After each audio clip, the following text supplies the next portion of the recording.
kids, don't try this at home. This is what's called outdoor golf on a midnight.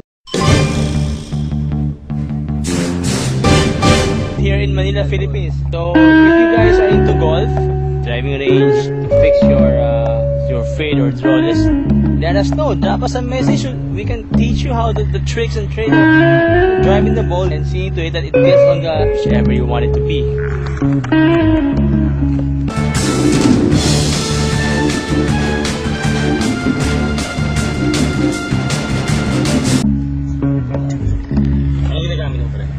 One of the main roads here in Manila, as you can see, not much people on a Friday evening.